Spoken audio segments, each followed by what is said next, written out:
And now, the Lowe Post. Welcome to the Lowe Post podcast, where it's time to continue no one's favorite podcast gimmick of 2020. So, where the hell were we? And today we will focus on the 8th seed race in the Western Conference, starting with the Memphis Grizzlies and the New Orleans Pelicans, the highly anticipated New Orleans Pelicans. I am thrilled to welcome in for the discussion the one and only, the newest Twitter sensation on Twitter.com, which is otherwise a hellscape, Mr. Stan Van Gundy. How are you? I'm good, Zach. I'm good. Just making waves on Twitter. Not getting the blue check. You don't want the blue check. You want the street cred. No, actually, so Twitter is shut down right now, and we're getting so close to the election that right now the only people they're verifying are political candidates, campaign managers, things like that. And so Turner is actually trying for me, and I've got a local campaign manager here who's trying, but no luck so far. Oh my God. There's a full-scale organizational effort to get you verified, and it there can't work? Is. And of course, I had no idea even what that was. I had no idea. When people said, hey, do you want to get verified? I'm like, I pretty much know who I am, so I don't know what you're talking about, but, you know. We'll see. You got it eventually, once the intro period is over, your avatar is currently you holding a sign that basically says, I am, this is me. You got to change it to the famous photo from the bike ride in Detroit, where you look like you should be on the cover of a rap album. That's good. Yeah. That should be the avatar. You know, that was so funny because, you know, they took that picture and then I think Drummond originally posted it, and yeah, that's become a very famous thing. So we've talked about them on previous podcasts, between form a wall and everything that happened in Orlando. You've been a part of some iconic moments. Now, the best thing so far to happen to me on Twitter was Andrew Yang tweeted back at me, and what he tweeted back was form a wall. And I was like, that's been my biggest moment on Twitter. So Andrew Yang, the iconic Andrew Yang, and he's tweeting back at me. It was pretty good.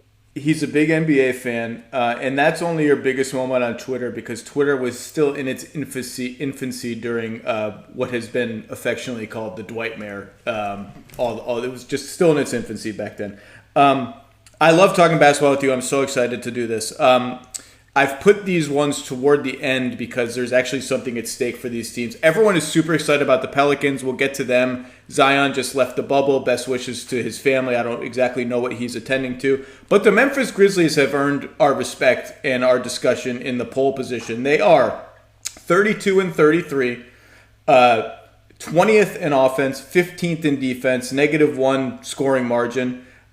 They entered the bubble with a 3.5 game lead in the standings, and there was much consternation from Grizzly HQ about the fact that despite having a lead that in the past has been historically insurmountable with 18 games left, they are not guaranteed a playoff spot. But I actually think the league has really done a nice job setting Memphis up for giving them as big an advantage as they deserve. Because had the season played out, New Orleans had a real chance to catch them, among other teams. New Orleans' schedule was just angel food cake. Memphis' schedule was just a hellscape, and they had injuries.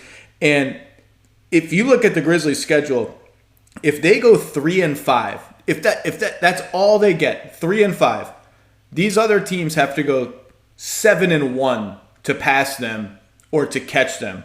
Even if they go 2-6, which is like, if you can't get better than 2-6, and I know your schedule's tough, these teams have to do an enormous amount of work. Like, to even 5-3 doesn't get it done for the Pelicans and Blazers in that scenario. So I think the league has done the Grizzlies fairly. We can go any number of places with Memphis, but Coach, what interests you about their very surprising season, and what are you interested to watch once they start playing again, as they, kind of reintegrate some injured pieces and maybe integrate one big new piece? Yeah, look, I think that, their improvement is what really struck me, and I'll say the same thing when we get to New Orleans. But, Memphis started 6-16, which I I don't think was anywhere near an underachievement, any of us watching. I mean, that's sort of what you expected. Young team, new head coach, supposed to be the rebuilding year. And then all of a sudden they start to win. They go 500 for, close to a month there. And then they go 15-4 in one stretch. And so they've been 26-17 since that disastrous start of a season. And that's more than half of a regular season. We've seen very, very good play. And Taylor Jenkins has sort of brought the Milwaukee formula in large part over, particularly at the defensive end. So there were, in that 43-game stretch, they were 8th in the league defensively. And how did they do it? They did it by protecting the paint. It's been the Milwaukee way, and it's been the Memphis way. And so Memphis, just like Milwaukee, gives up a lot of threes. Teams not only make a lot against Milwaukee, they shoot them at a high percentage, but they shut down the paint so well that they're able to be good defensively. And then at the other end of the floor offensively, behind Ja Morant, they run. They're a team that is in the top 5 in the league in fast break points, and they're the number 1 team in the league in points in the paint. They attack relentlessly. So this formula has worked well for them. The part of the Milwaukee formula they don't have, Zach, is they can't shoot. Yeah. They don't shoot it often from 3 or nearly as often. They don't make a lot of threes. They've really only got 2 guys who are going to make a lot of threes at a decent percentage, Jaren Jackson and Dillon Brooks. But they've done about as well as they can do with a young team that doesn't shoot the ball well. And I love the way they play. I mean, me as a fan, there are a handful of guys that, I'll turn on a game to watch, even for a few minutes, and Ja Morant's already one of those guys. I mean, and I think that if you're an NBA fan, Memphis as an 8 seed might not really excite you in this restart, but watching Ja Morant certainly should. Well, if they're healthy, and when the season stopped, Jaren Jackson was injured and Brandon Clark was injured. Those are 2 really exciting young big men. Brandon Clark, I think they may go 1-2 in Rookie of the Year, depending on what people do with Zion on their ballot. They're really exciting to watch. And Ja Morant, look, we all know he is absolutely electrifying, to your point. Electrifying. No look passes, trying to dunk on people, super fast. And just remember really early in the season, it was like their 3rd game. Seems like 9 years ago. He blocked Kyrie Irving at the buzzer and just trash-talked Kyrie, got in everyone's face, and then they went on to win in overtime. And it just had this air of I'm f***ing ready. I'm not afraid of anybody. I am in this league. And so all that's awesome. But I think he's a really sophisticated basketball player already. He makes reads. He makes those reads where you can tell he's thinking a half second faster than most players on the court. One of my favorite things about him, frankly, and this is a very nerdy thing to say, is he's a really good cutter, and he's remains useful off the ball, because I think he realizes my speed is a weapon this way too. And you don't see you can attest to this. Most young point guards, most rookie point guards are bad because the league is just overwhelming for them. Even guys who are going on to be good, really good players, they just can't figure out the NBA. For this guy to come in and average 17-7, shoot it well, take decent care of the ball, and show some of that craft that I just talked about, I mean, that is remarkable. Well, there's no question. And look, I think his assist totals are deceiving because, again, he's playing with a lot of guys who don't shoot the ball very well. So, number one, he doesn't get the space on the floor that he will get as they add more shooting. And number two, as defenses collapse and he kicks the ball out, he's got guys who aren't knocking down shots on a regular basis. I think as the team around him improves, those other young guys get better, what we're going to notice about him above everything else is his passing. I think the guy sees the floor incredibly well. I think he is, as you say, a very mature decision maker for a young guy. It's a great way to put it. And so I think everything is there. And there are certain guys that both their ability and their presence on the floor give their teammates confidence, because with this guy, we're going to have a chance. And I see that out of the Memphis Grizzlies already this year, that, hey, we go out there with Ja, we got a chance every single night. And their play picked up over the course of the year. This guy's outstanding. The biggest reason they are where they are now, they've done a lot of other good things. Some other guys like Brandon Clark have stepped up. Jaren Jackson, Dylan Brooks has stepped up. And I know he won't win it with an 8th-seeded team, but as you sit down to do your ballot for Coach of the Year, I don't know how you do ballots. Anytime I've had to do one as a coach, right? First, I just sort of list everybody who should be in consideration, and then I start narrowing it down. Taylor Jenkins has at least got to be on that list of guys you think about. What he's accomplished with this team in a short amount of time. And look, I don't know Taylor Jenkins. I've never talked to him, so this isn't me trying to promote my best friend or something. This guy's been unbelievable. Like, you see how hard they play, how organized they are, the way he's maximized the skills of the guy he's had. He has to at least be on your short list of guys you think about for Coach of the Year. He is. I'm in the process now that we know when the ballots are due. I'm in the process of actually doing it, and he is. And I actually, to your point, I was surprised. I think they're 26th in the percentage of their shots that are threes. And I was surprised because of exactly what you said about him trying to import what Milwaukee does. And even like you can see the corner or corners plural are always filled, and often they are filled with a big man. Clark spends a lot of time in the corner and shot the corner three pretty well. Jackson spends a lot of time in the corner. Valanciunas will go there every once in a while, although they've kind of let him go back to what made him a good NBA player from the beginning, which is just beasting people in the post. And that's clearly like he had a clear idea for this is how we're going to structure the court. And there are going to be some growing pains because we're young and we're not a good shooting team. But like he is building a foundation that as the players get better will work very well. And I actually think you mentioned Dylan Brooks.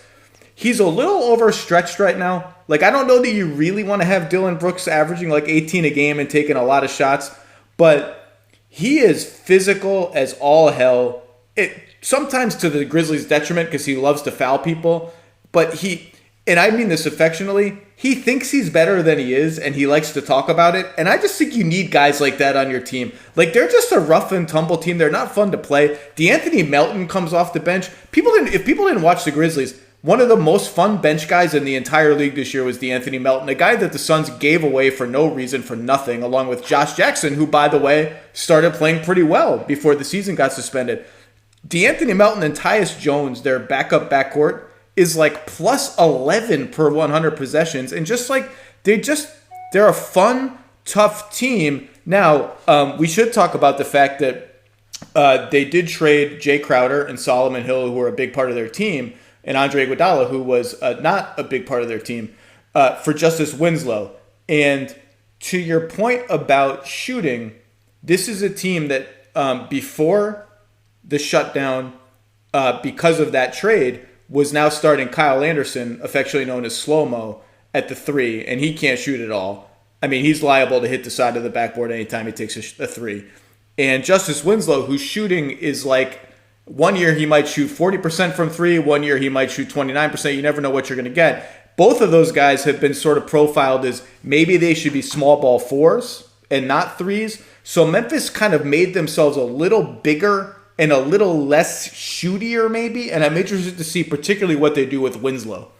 Yeah, me too, because in Winslow's career in the NBA, when we've seen him be the most effective was actually when Eric Spoelstra gave him the ball and made him a point guard in Miami. Right. That's when he was most successful, because off the ball, he creates real spacing problems for your team. He's just not a very good shooter. He's also not a very good finisher. He actually got better shooting the ball, but has never improved as a finisher. That's right. I forgot that like Justice Winslow missing layups was like you could make it was like a meme. Yeah, so he was an interesting pickup at best. I think the one just for this year with them that could help, it'll be interesting to me to see how much Taylor Jenkins uses him in Orlando. But Anthony Tolliver could be a nice piece for them on a run this year because when Jaren Jackson's out of the game, Anthony Tolliver could give him another guy who can stretch the floor. He only played 5 games with them before things shut down, but they were playing him 19 minutes a game then. And that's the kind of guy they need. Maybe you get a few more minutes out of Grayson Allen, who can both shoot and pass. But to me, they have a lot of great things. They've got 3 problems that they're going to have to overcome, right? They turn the ball over a lot, which I don't know if you're changing with a young team. I mean, that's just a problem you're going to have. They foul a lot, which you alluded to with Dylan Brooks. Again, a young team, and they don't shoot the ball well. So those are the 3 things. If you don't want to buy the Memphis Grizzlies, if you're selling on them, that's why, to me. But they're a lot of fun to watch. They play the game with great enthusiasm. They play at a very fast pace, one of the fastest paced teams in the league.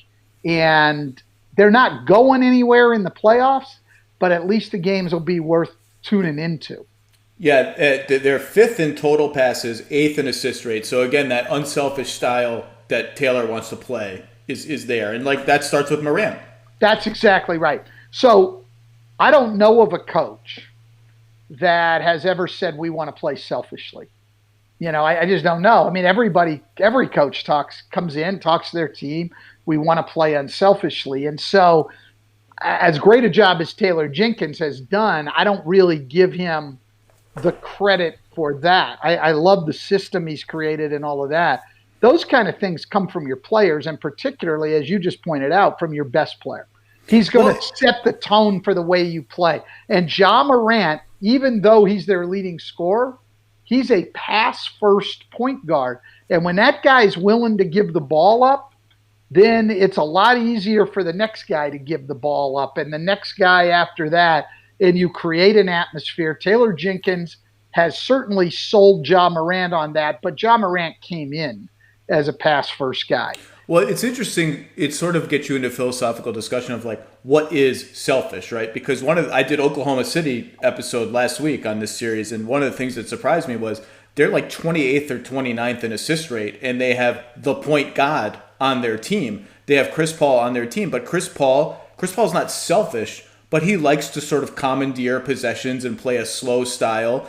Whereas some Morant is willing to run and he's willing to get off the ball knowing maybe he'll get it back, maybe he won't. It really just the stylistic difference between guys who are both sort of prototypically unselfish in different ways, but it manifests itself much differently. And I guess Morant is just more willing to give it up early in possessions and maybe come back and get it back or not. But it all flows from that one guy who has the ability to say, no, I'm going to control the pace this way, or I'm going to let it fly around the court. We're going to ping it around. We're going to play that style. And he loves to play that style. He does. And again, I think it's a lot easier to get that kind of ball movement and everything when you play faster. The other teams, the defensive team's not locked in and everything else. You come up that first pass a little bit easier. And Memphis plays fast. Ja's very fast with the ball up and down the floor. He's willing to give it up early. Now, that's something that I think you got to give Taylor Jenkins a lot of credit for, because point guards, by nature, most of them want the ball in their hands. And trying to convince them to give the ball up early when it's not necessarily for a shot, a scoring pass, is not easy to do for those guys. And Ja Morant does it very, very willingly. If you get this question right, Coach, I think it's going to help your campaign to get verified on Twitter. Who is the highest paid player on the Memphis Grizzlies right now? Oh, my gosh. I'm going to say, and I'm going to probably be wrong, I'm going to say Jonas Valanciunas. Gorgie Dieng. Okay, Gorgie Dieng. Okay, I've got to admit, and this doesn't speak well of me as an NBA analyst, I forgot they had Gorgeous. Well, look, it's been a long time, and I just asked because you brought up Tolliver, and like Tolliver and Jang were playing together before the season ended as their backup front court, playing pretty well. But again, that was because Jackson and Clark were both injured. Another guy that was playing well for them that no one knows about is John Conchar was playing kind of well for them off the bench too and can shoot it. So reasons for optimism about Memphis, at least getting the 8th seed. Okay. Number one, I already outlined the advantage they have in terms of the standings. Number two, their schedule is very tough on paper. However, it's backloaded. So their last 3 games are Toronto, Boston, Milwaukee. You got to imagine by that point, at least one, if not all 3 of those teams are locked into where they're going to be seated. And maybe they'll dial it back a little bit. Maybe they won't because they need to get the reps in. I don't know. But I bet they can get one of those games just based on like Giannis isn't playing or something like that. Their first 3 games are Portland, San Antonio, New Orleans. That San Antonio game is a very, very important game because I just feel like they should be able to squeak out 2-6 or 3-5. And at that point, they're in the play-in. And the other thing is, I mentioned the sort of cost of the Justice Winslow trade and the challenge of integrating him, as you mentioned. And it did hurt them down the stretch a little bit. I just feel like between what they were getting from Jackson, playing Melton and Morant together, which has been successful for them this year, a little bit of Conchar here, a little bit of Winslow here, whatever. Like they're going to cobble together enough wing minutes that I think they can sort of stay afloat in terms of what they have in perimeter talent. So I think if they're not in the play-in, I'll be shocked. And I think they should enter the play-in having to win once and not twice. I think they have a good. I'm like cautiously optimistic they finish 8th and just have to win once. Yeah, I think so. I think 3.5 games is a lot to make up in 8 games. I look at the schedule, though, a little bit differently, I think, because, and it's going to be interesting. One of the most interesting things of this play-in to me is how the teams approach it.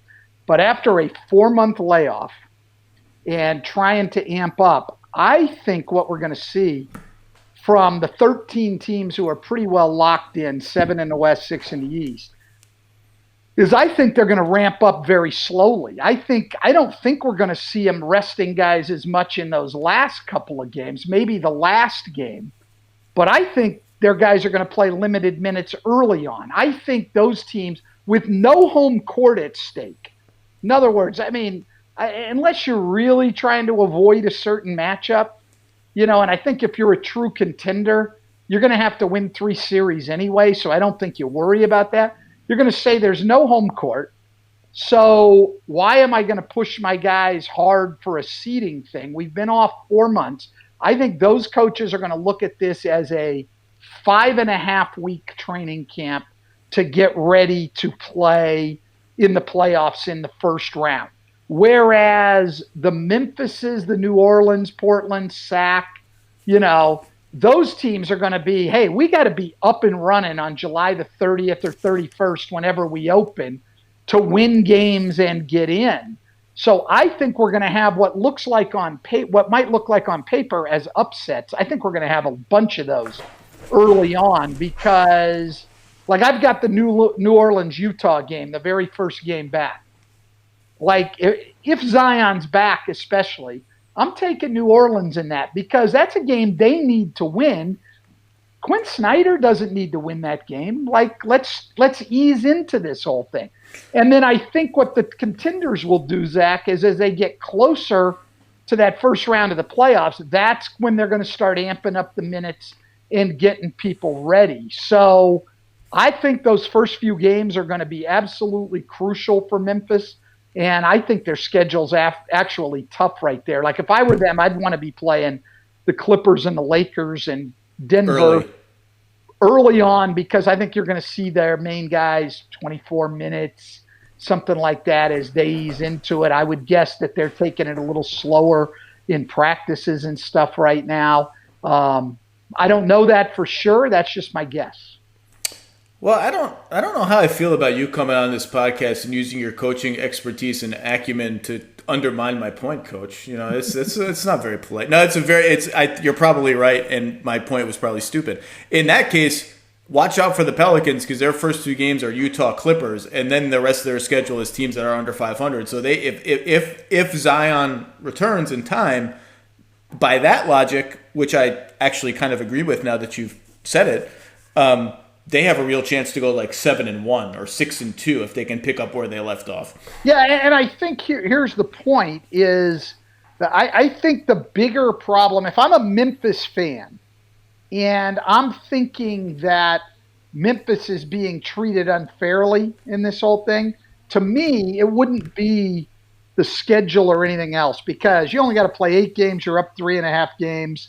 You had a tough schedule coming up had you resumed. I would feel good about that. The part that I wouldn't like if I were a Memphis fan is that we're probably going to have to play in a play-in. We're probably not going to be able to finish up more than 4 games in a No, that's not happening. That's not happening. So I'm going to have to go out and win another game. I could be done 2 games into the playoffs, not make it into the final 8.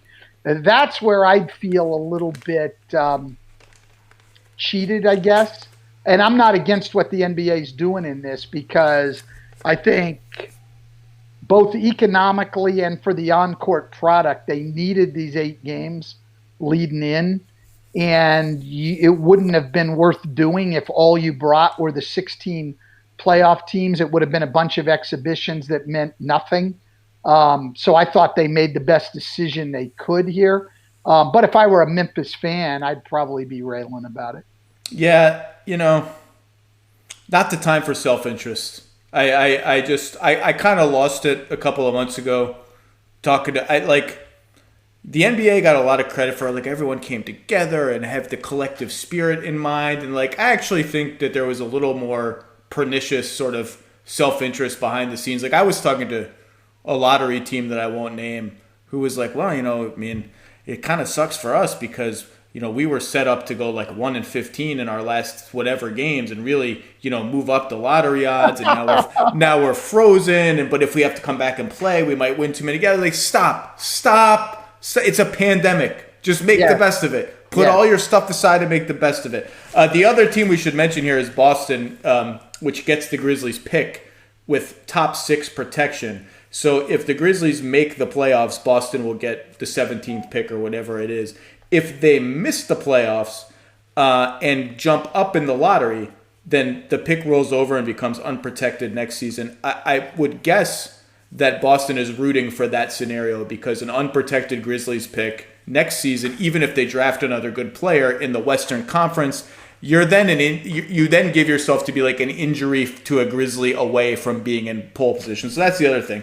Let's talk about the New Orleans Pelicans, the other team at the edge of this discussion, the team that has been chasing Memphis since the return of Zion Williamson. And really, they're 28-36, they're 10th, minus 0.8 points per game, whatever. 15th in offense, which surprised me. I thought they were better than that. And certainly with a certain flying boulder of a human being, they have been better than that. 20th in defense, that did not surprise me. They were a train wreck on defense for most of the season. With Zion, they are 10-9, and with Zion on the court, they are plus 9.5 per 100 possessions. So you're really talking about 2 teams. The Pelicans without Zion and the Pelicans with Zion. The Pelicans with Zion, despite the fact that he was not in good shape and struggled horribly on defense, looked very much like a playoff team, and frankly, one of the most fun teams to watch in the entire league, if not the single most fun team to watch. There are a lot of ways to tackle this, but the first is we need to know when Zion is coming back. We don't quite know that yet. But, boy, this team is really, really interesting. And his presence changed them in obvious ways, right? He's a star. He's already a star. He walks in as a star. You can give him the ball pretty much anywhere on the floor and let him go one-on-one. You can use him in lots of different ways on offense. You can post him. You can even run a little pick and roll with him, which is something we didn't see. He can take it coast to coast and just run people over and tear the backboard down. But more than that, I just felt like something more ephemeral, something more intangible clicked into place for them it just seemed like everybody was now in the appropriate spot in the hierarchy. There was all of a sudden a little bit more playmaking on the floor so that all the playmaking responsibilities were more well distributed. Offensively, they just had a look of a team that was A, having a lot of fun, and B, was starting to settle into a groove in terms of like, we know how we want to play, we know what our strengths are. Defensively, they had a ways to go. Coach, what strikes you about the Zion version of the Pelicans? Well, Zion in particular, I mean, you hit on all the things that you can do with him, and I think you hit on the intangible part of it. I think just, like we talked with Ja Morant, Zion there's a different level of confidence with the Pelicans team. I mean, I think their players believe that they're a playoff team and even that they can make some noise in the playoffs when they have him and all of their guys. But I think what people missed with the Pelicans is how rapidly this team was improving even before he came back. So they got off to this 6-22 start where they were 19th in the league offensively and 28th defensively. I mean, they were not even really competitive. Okay, I mean, their transition defense was just, and it still is unbelievably bad. Yeah, terrible. And they give up a lot of points in the paint, and they turn the ball over, and just not much good to watch. Then after that 6-22 start, and before Zion came back, they had a stretch for a month, middle of December to middle of January. They go 11-5 before he comes back. And they were 9th offensively and 12th defensively. And then Zion comes back, and they actually were 11th offensively in those 20 games. I know he missed one of them. And 8th defensively with Zion. And so this team continued to get better. Now, what did Zion bring to them? Okay. How did they get better defensively? That one has really stuck with me because Zion's not very good defensively. I'm so happy you brought this up because, again, if you look at their on-off numbers, with Zion on the floor, they're giving up 103.5 points for 100 possessions, which is like number 2 in the league, or would be number 2 in the league among teams. With him off the floor, they're giving up, like, they're just letting people score, basically. And so I did some research into this. I want to hear your answer to the question. Do you believe that what is happening, and do you believe it has anything actually to do with Zion Williamson? I do think it has a little bit to do with Zion Williamson because I go back to the point I made.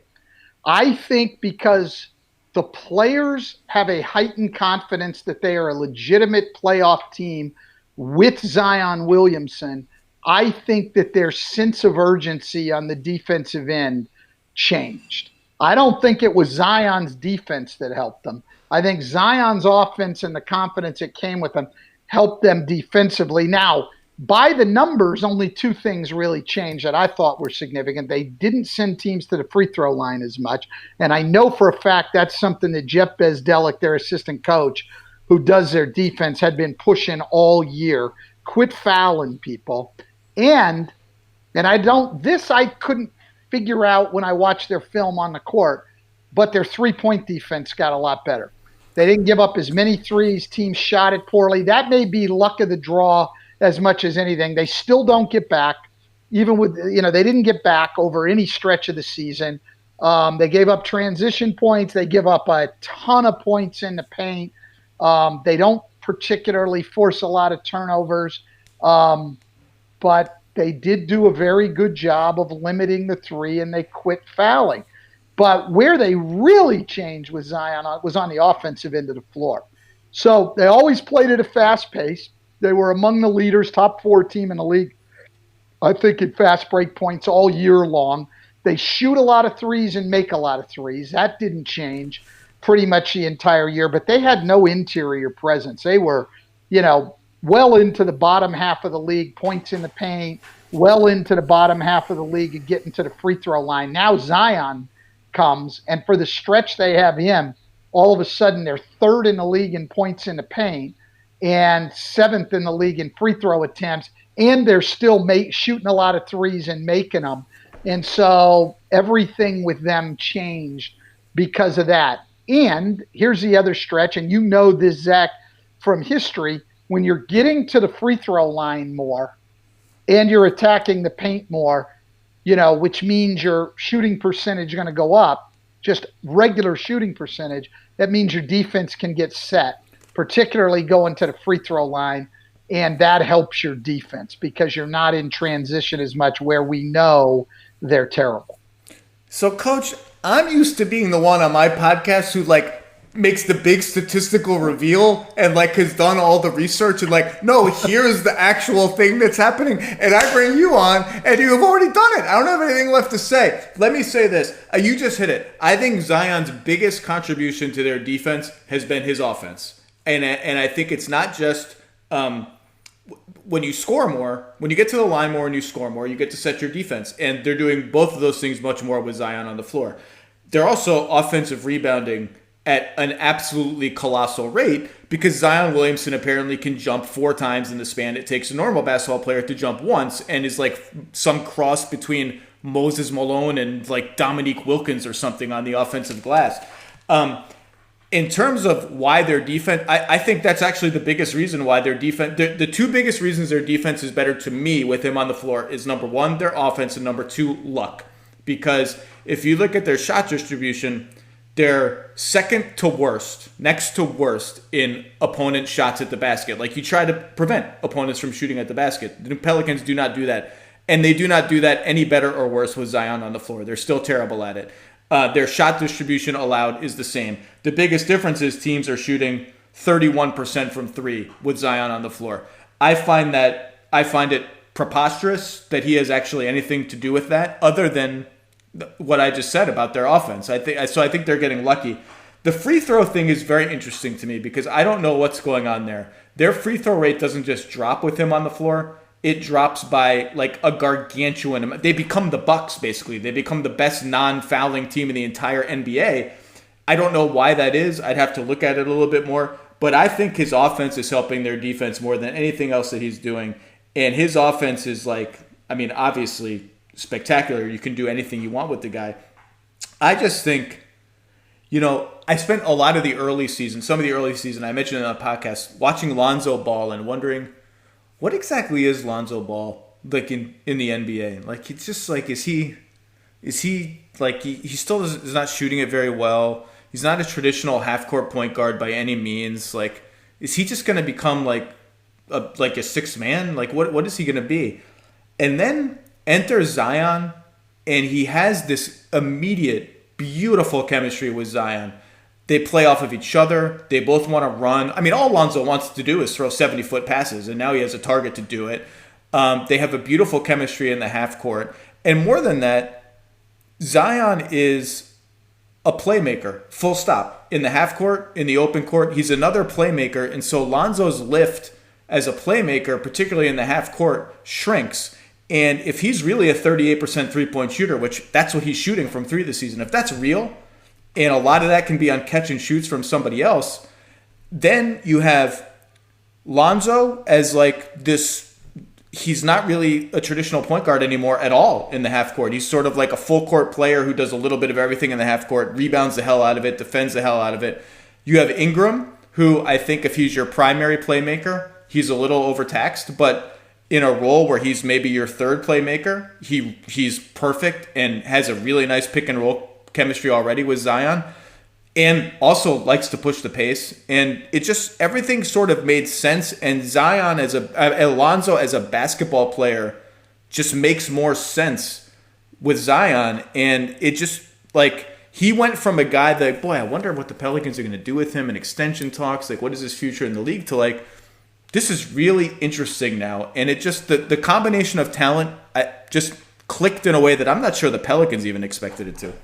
Yeah, look, everything you say about all those guys is right.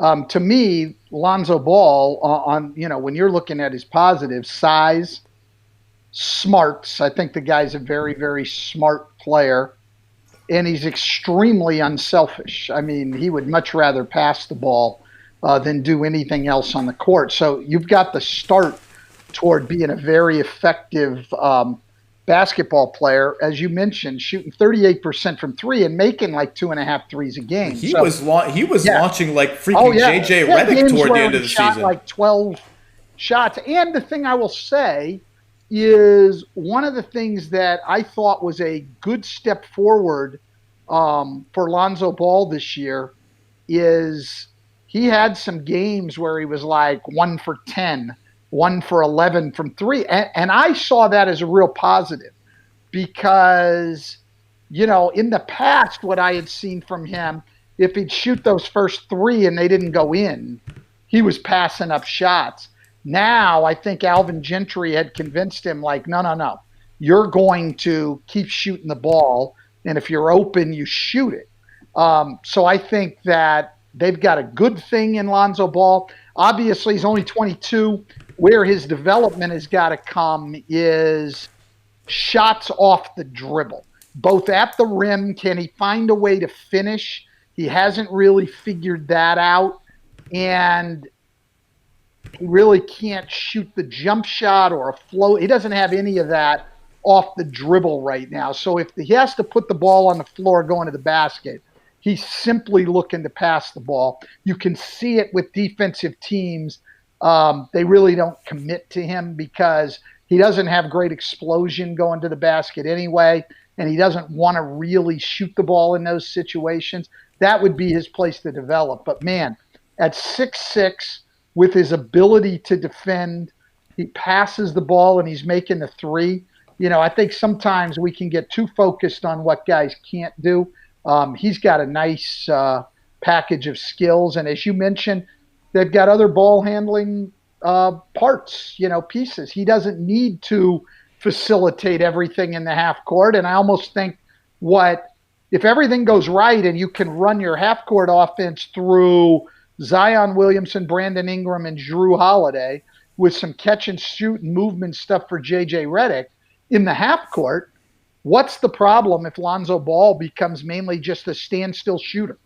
No problem. You don't have a problem because you're going to play 25 possessions a game in transition anyway, which is where his bread and butter is. Yeah, and again, I think that's what you do as a coach is you look to people's strengths and you put it together. Like, we've been reading about, and I don't want to get too far off topic, but we've been reading about with Philly, Ben Simmons playing more as a traditional four. I sort of think Ben Simmons as the point guard in transition, let's go ahead and outlet to him, or he's such a great rebounder like Lonzo Ball is. Take it off the glass and go ahead and be our point guard in transition. And then in the half court, fine. Then we'll use Ben Simmons as the screener in pick and rolls. And I think there's going to be more and more guys in the league like that who are hybrid type guys that in transition, they're going to play one position, and in the half court, they're going to have a whole nother role. And I think that's where Lonzo Ball fits for these guys. Yeah, and you mentioned Jrue Holiday, who had another, a slow offensive start, a slow shooting start, but is as good a perimeter defender as there is in the league. And another guy who is, if he's your second or third ball handler, you're living a nice life. And Josh Hart had a really nice season for them, improved his catch-and-go game, rebounds the hell out of it. They can put out a lot of lineups that are big and rangy and offer a lot of possibilities for what they can do on defense. What's really exciting for me about the Pelicans is you look at they're this kind of team, like you look at their shot distribution on offense, they take a lot of threes and they take a lot of shots at the rim. As they get better where they're losing a lot on offense is turnovers and free throws. They don't get to the line enough and they turn the ball over too much.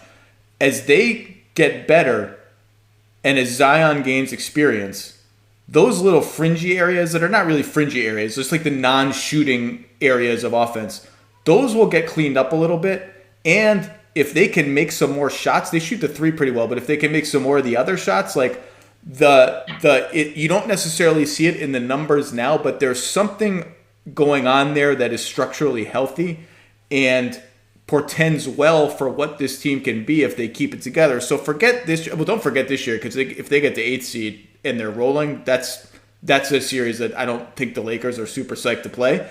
But if they stay healthy and they keep this team together, I would be very, very bullish on the Pelicans next season. Like, give me all the Pelicans stock for next season. Again, assuming Ingram comes back and Zion's healthy and they have a full year to integrate, like there's just a lot of exciting stuff happening under the hood of this team. There's no question about that. I mean, they got 8 guys on that team who played a lot, who are 25 or younger. And they mix them with some veteran guys who are not only still really good players, Drew Holiday, J.J. Redick, Derek Favors, Etuan Moore, and then, Melly, who comes in from Europe. So they've got a nice mix. I think the key decisions going forward, I don't know if anybody in the league's done a better job than David Griffin. I seriously don't. Okay, getting the number 1 pick. People, he got lucky, he got the number 1 pick. Yeah, but let's look at all the other people he's added to this team. Like, that had nothing to do with luck of the draw. He had one of the top 5 players in the league walk in and tell him he wanted to go. And he's developed it into this roster. And what he's got with this roster is he's got a lot of talent, which gives him a lot of flexibility going forward. And, some tough decisions ahead, because you talked about if they can keep the team together. Well, they never can, because guys get older and they're going to get paid more money. And you're going to have to make the choices. Who are the guys you're going to pay? And obviously Brandon Ingram and Zion are going to be 2 of them. And then who do you keep? Who can we deal? The whole thing to keep cycling it through, but I don't know if there's anybody you'd rather have in charge there based on what he's already done and what he did in Cleveland than David Griffin. And I totally agree with you. I mean, I'm bullish on this team. This team is exciting. They've got a lot of options. You mentioned some of the things they didn't do well, but when Zion came back, they did start getting to the free throw line. And I think people have a misconception about the whole free throw thing. It's not usually the teams who get to the line. It's not usually a team-wide thing. They get to the line and, they got 5 guys, Zach, who get to the line 4 or 5 times a game. It's usually James Harden gets to the free throw line, or when I was in when I was in Orlando, Dwight Howard gets to the free throw line, or, it's one guy. And so they've got Zion. So they're going to get some free throws. To me, the areas for them are, they've got to take care of the ball. Their turnovers actually went up in the time they had Zion. They were last in the league. He's sloppy. Last 20 games. But he hasn't played much either. He's a good passer, but when he gets on the move a little bit, he can get inaccurate. And again, as you said, I think that's the guy's played 19 games. I think that's the number one thing that I think is the low-hanging fruit, where that's obviously going to get cleaner for him. Right. And the thing I like about it, you're right, and he plays fast. The positive on that side is Zion's not a ball stopper. No. If he goes to, everything's quick with him. I would always talk when we were coaching about quick decisions. Shoot it, pass it, or move it. Like, don't hold it. And that's how Zion plays. I mean, he'll catch it and go. He'll get it in the post and go. He's not a guy, or he'll pass it. He's not going to stay on the ball. The downside is when you're 19 years old playing in the NBA and you are making quick decisions, some of them are going to be faulty when you've only got that, when you've got that few games under your belt. But then the real thing with this team is, because I agree with you, some of their defensive improvement, not all of it, but some of it was luck. They've got to get committed to the defensive end of the floor. At some point, you're going to have to do a better job getting back on defense, and you're going to have to do a better job protecting the paint. Like, I just don't know if you can build a good enough defense if you don't do those 2 things. I think their personnel is good enough defensively. Zion's got a lot to learn, but look, they got Drew Holiday, they got Favors.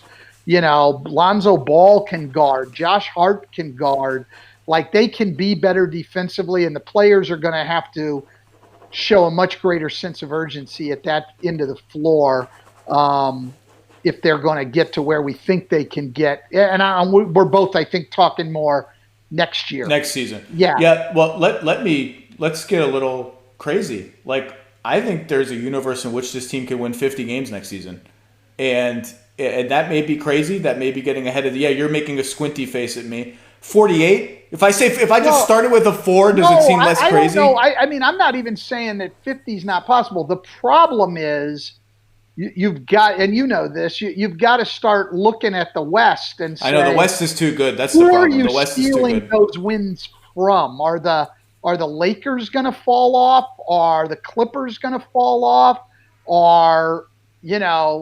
Is Denver going to fall off? Because I think we could make the same point about Dallas. They're certainly on the rise as a team, the number one offense in the history of the league right now.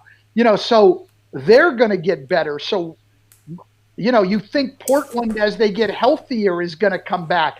So in a vacuum, I could look at New Orleans like you are and say that that's possible, that they win that many.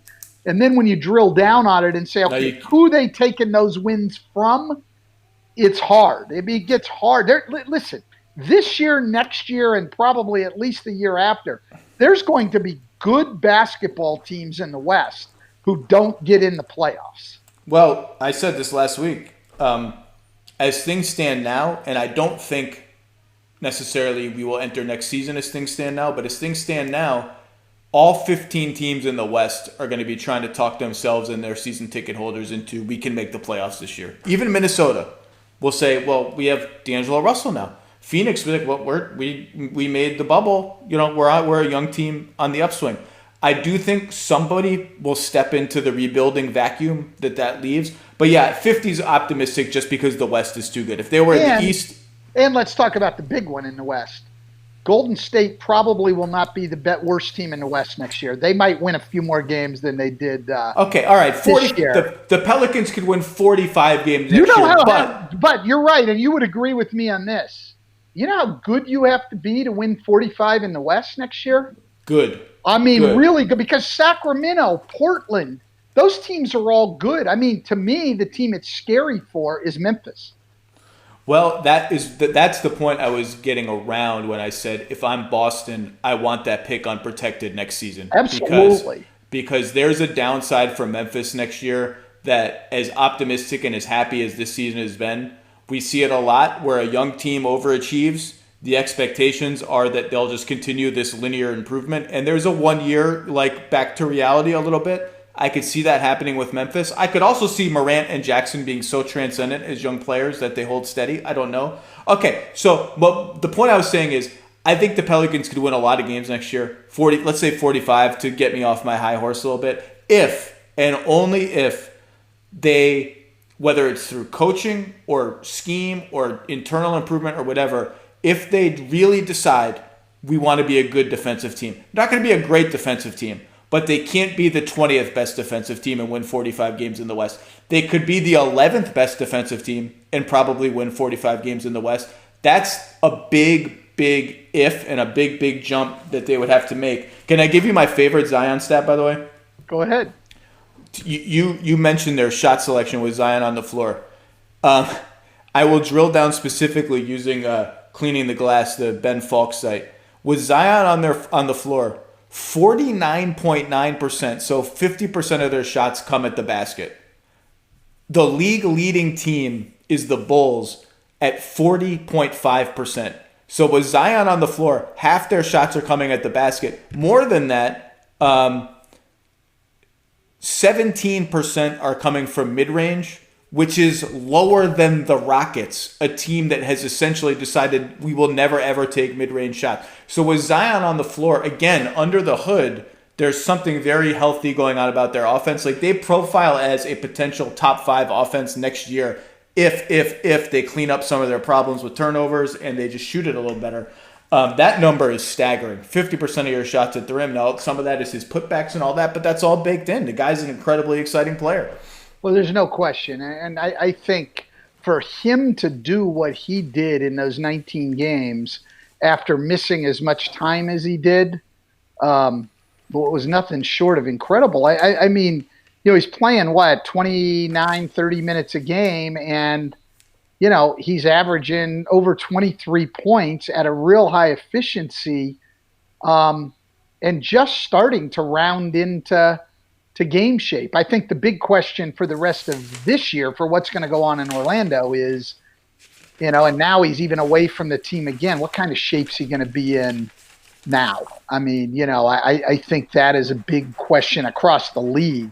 but certainly for him, it is. But the one thing I think that we can absolutely guarantee about New Orleans, going into late July and August is there's probably nobody in the league that people are more interested in seeing play than the Pelicans. They sort of captured people this year. And, I've had some people say to me, whatever system the NBA was going to come up with the restart was going to make damn sure that the New Orleans Pelicans were in it and got on TV because, other than the real top teams and the, LeBrons of the world and things like that, who people want to see is Zion Williamson. I mean, he's captured fans' attention unlike few rookies we've ever seen.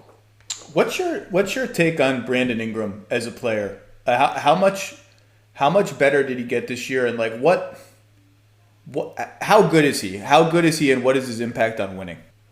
I think he's really, really good. And I think the improvement, started a year ago in LA, right? We saw it until he had to be shut down with the injury last year. We saw it start to come in that time last year. And then he went out with the shoulder, impingement, whatever it was.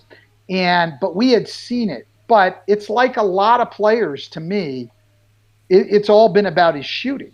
I mean, he just didn't shoot the ball well before. And so all those other things he could do at his size in terms of getting shots and putting the ball on the floor were sort of obscured because of the way you could guard him. And the end result of the play wasn't always good because the ball didn't go in. Now the guy's shooting 39% from three, making well over 2 a game. Well, it changes your entire game. It changes the way you have to be defended. His combination of size and skill is, I don't mean to put him at this level, but it to me is similar challenge for defenses as Kevin Durant is. Like, he can get to wherever he wants to go on the floor. His ball handling's certainly good enough to do that. And then even if you've defended him well, he can just shoot the ball over the top of you. Now, when you have that and the ability to make threes, I don't know how you guard him. He's a good pick and roll player. He's a guy capable of running your offense through and running pick and rolls with and everything else. I don't think there's a lot of downside there. I think he's got to get better at the defensive end of the floor. I don't think he's made a real jump there. I actually thought he was best when Luke was in L.A. Luke's first year there actually is when I thought Brandon Ingram was at his best defensively. I think it's sort of been strange that as those offenses gotten better, his defense, I'm not going to say it's tailed off, but it's leveled off. But on the offensive end of the floor, I mean, this guy's really, really good. And I think the positive for him is people got to see it before Zion came back.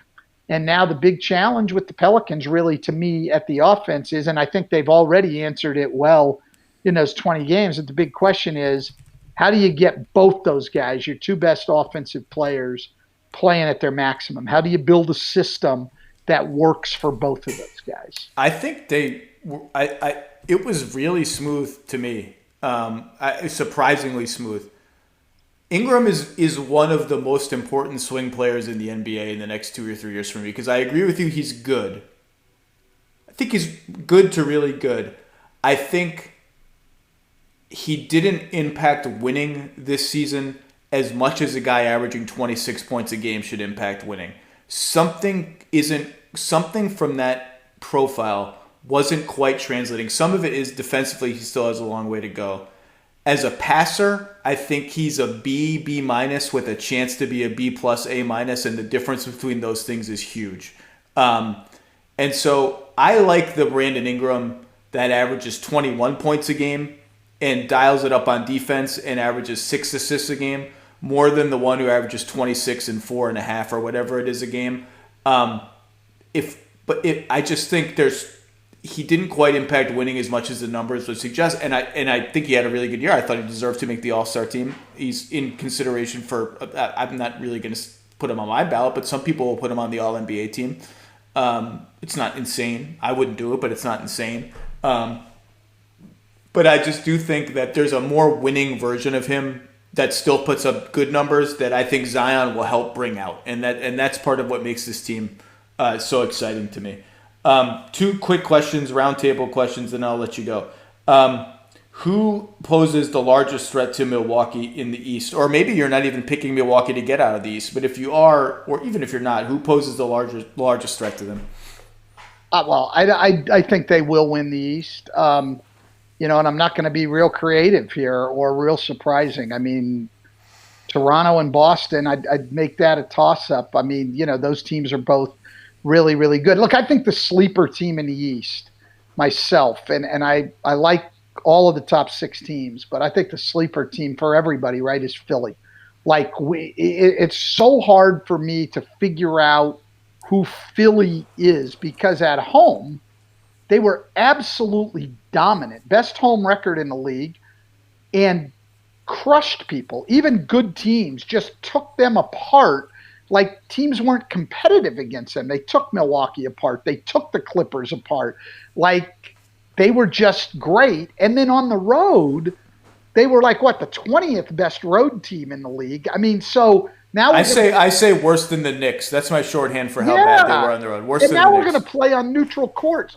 Who are they? Because they can be so good and then at times not be as good, but they're the sleeper team because their 2 best players, Simmons and Embiid, are both outstanding. I mean, they've got good pieces around them. Josh Richardson, Tobias Harris, Al Horford.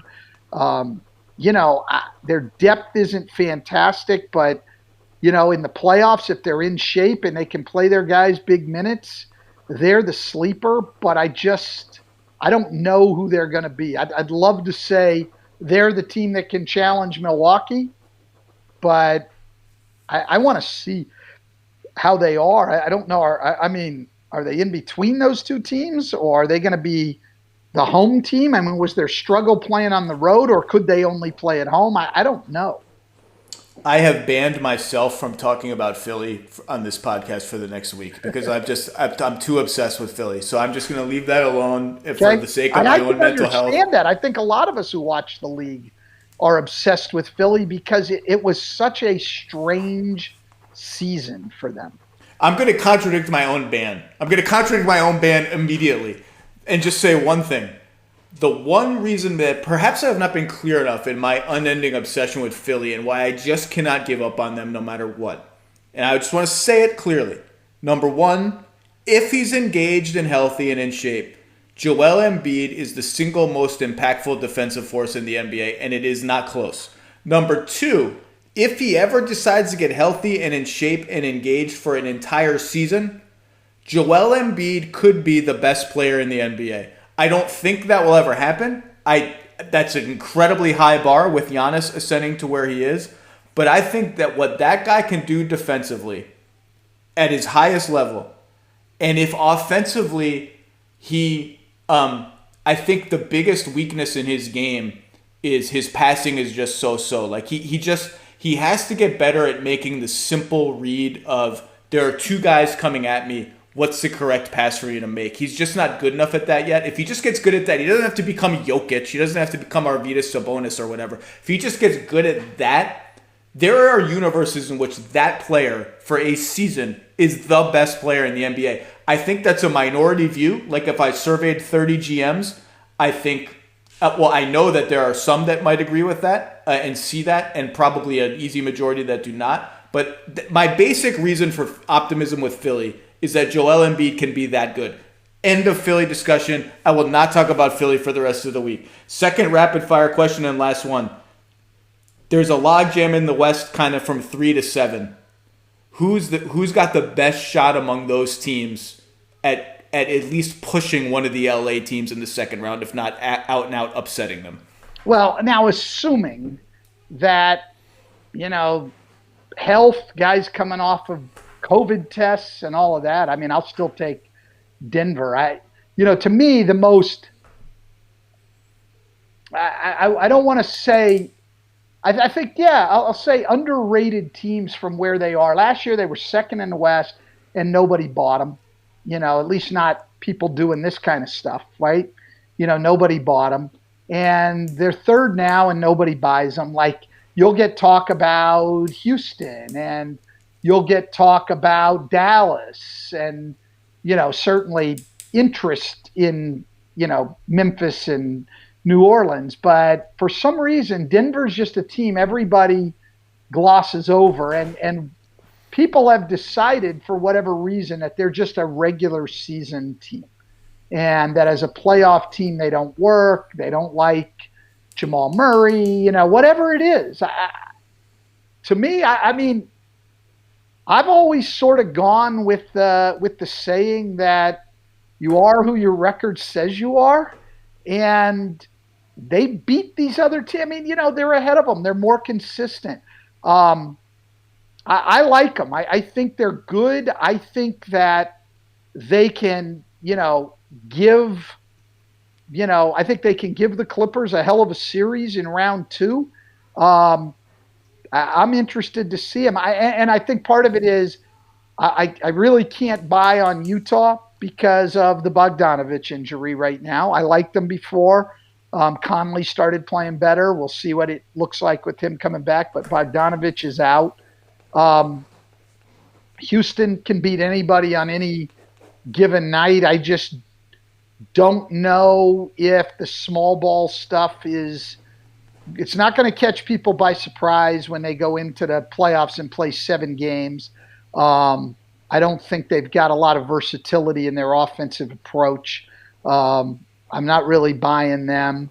I love Dallas on the offensive end of the floor, and they're okay defensively.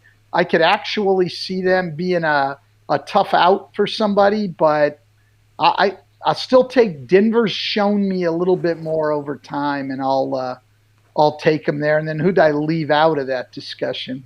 Obviously, Oklahoma City. Oh yeah, you know what? I should have brought them. That team's good. That team's good. I would go Denver as my number 1 choice, and Oklahoma City would be my second choice of that group. I think Oklahoma City is really good. They can play both ends of the floor. They've got a great finishing lineup that they put out there that I really, really like. I think Danilo Gallinari, everybody talks about their guards, and that is the crux of their team, and they're really good. Danilo Gallinari, when healthy, is a really good offensive player, one of the most underrated guys in the league. Billy Donovan's that's another guy that would have to be on your Coach of the Year list on what he's done. I don't like their depth, but that's, less of a problem in the playoffs, at least usually. But yeah, there's another team. I would say Denver number 1, and then Oklahoma City number 2. Yeah, if this were to be clear, my answer was pre Bogdanovich injury. My answer was Utah. I thought Utah was the best of those teams. Now, I just think I would shrug and take Houston only because the night-to-night upside is so high with them, and the downsides can be a little bit ugly. But I think they have so much pop that they can be a problem for a short series. But I agree with you. Denver is the most slept-on team in the NBA. I don't know if it's because people don't believe Jokic will translate to the playoffs because the wrong team will target him defensively, and Harden has eaten their lunch over and over again with a couple of exceptions, including the game when they trapped him and started sort of a league-wide movement to defend Harden that way.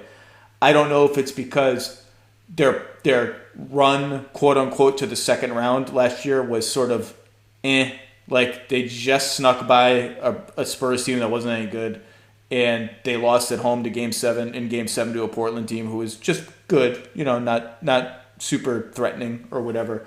In a normal year, I would say this is a very, very big year for the Nuggets. A prove it year. But this is not a normal year. Their superstar just got back from Europe having contracted the coronavirus. I don't know what that means. I just wish everybody good health, obviously. So I don't know if this year becomes more of a wash in that sense. But hell, we don't know what next year is going to look like in any regard. And so, I think, the Nuggets, if you get, I think, and another part of it is that Gary Harris just didn't shoot it this year until the very end of the season. And Jamal Murray is just such a wild card. You don't know what you're going to get. And so there's a lot of reasons why Denver gets overlooked.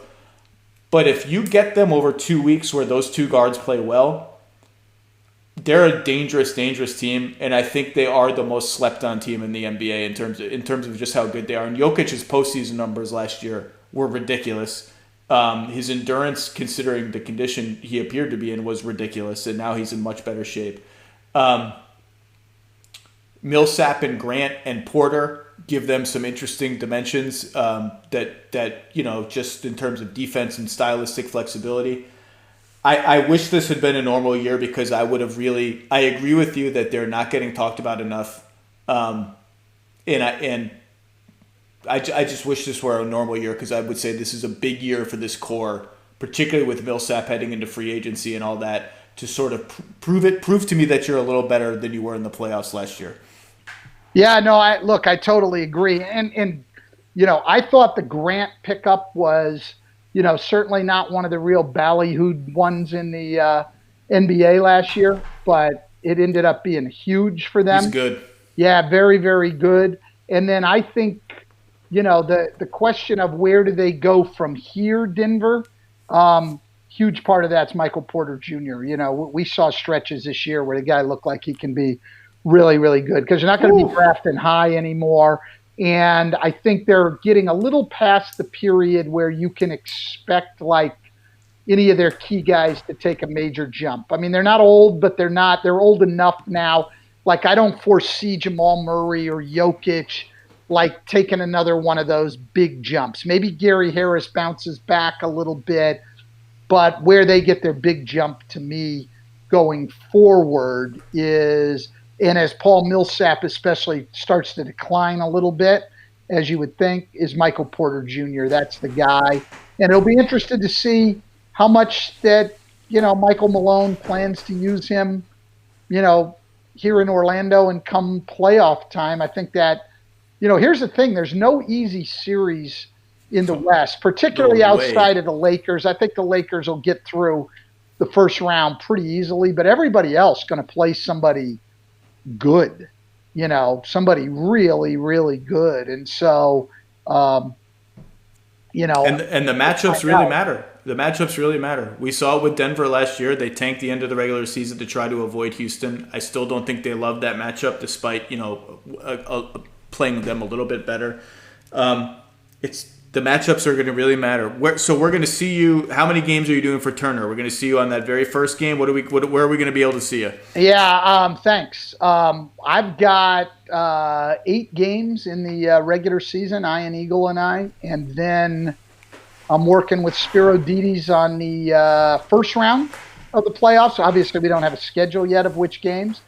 And then I'm working with Brian Anderson on the second round of the playoffs, and then we'll turn it over to the stars. Us bench guys will go home and watch the bench guys. Everybody, it's just like the coaches. The longer you go, you shorten your rotation a little bit, Zach. And so, I'll get some minutes early on, regular season, first round, second round, and then, it's time for us, guys, as we shorten the rotation, I'll come home here and watch the conference finals and finals on TV.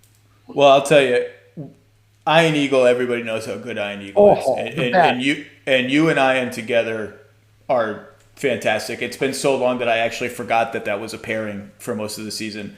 But Brian and Spiro are phenomenal, and you don't realize how good all of these guys are until you either try to do something like that yourself, or you listen to a broadcast done by someone without that kind of experience level and expertise. Those dudes are so good at their job, and you in tandem with all of them would be great. So that's great. Well, I'm excited to see you call basketball again. Are you going to the bubble? Are you going to do it from home? Yeah, it's a little different with the media guys, as you know. Like we go down and stay at a hotel there.